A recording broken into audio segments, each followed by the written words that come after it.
Getting older carries a specific creeping dread, the moment you realize a cherished memory is no longer within your reach.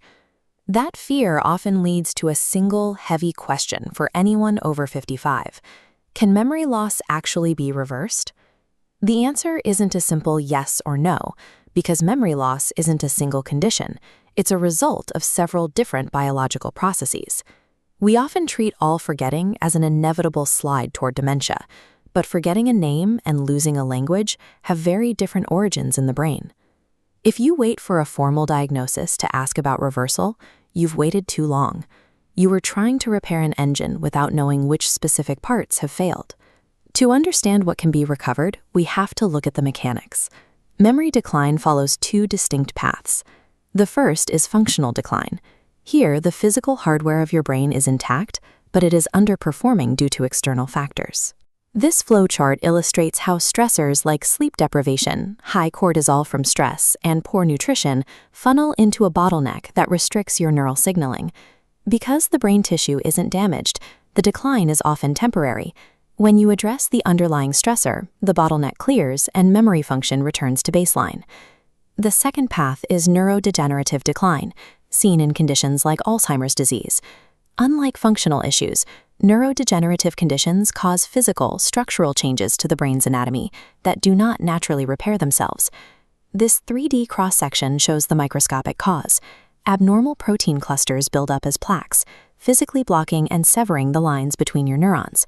Current medical science cannot reverse this type of structural biological damage once the neurons are lost. Distinguishing between these two is vital. It prevents us from offering false hope for structural damage, while ensuring we don't ignore treatable brain fog caused by lifestyle factors. Even when structural damage is present, the brain has a built-in capacity to adapt through a process called neuroplasticity. This visualization shows the brain attempting a bypass. Neighboring neurons grow new connections to bridge the gap left by a damaged pathway. When the brain is stimulated, it thickens these alternative routes using growth factors, biological fuels that the body produces during physical and mental activity. There is a fundamental biological difference between curing a disease and altering the speed at which it progresses. We may not be able to replace lost neurons, but we can actively rewire the remaining network to maintain function for much longer. Applying this science to our lives means looking at the window starting around age 55. This time run graph shows the biological factors leading to memory loss don't appear overnight. They accumulate over years, represented by a rising risk factor line.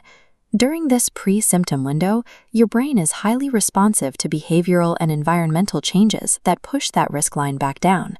Waiting until you need to ask, "Can I reverse this?"